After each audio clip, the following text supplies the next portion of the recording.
you tired of buying tutorial after tutorial, hoping the next one's going to unlock your 3D modeling skills? Well, I'm here to get you out of that loop.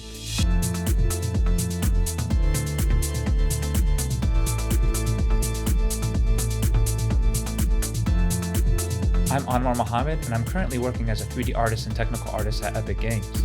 Let's talk about how to create panels for your 3D models.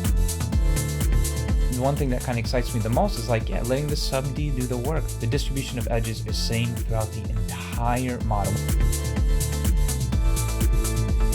And this is going to show you where you have these non-planar faces.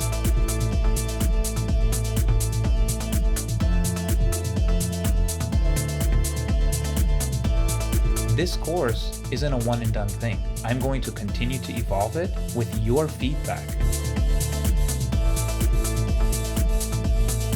So ready to finally take your skills to the next level? Enroll now and I'll see you there.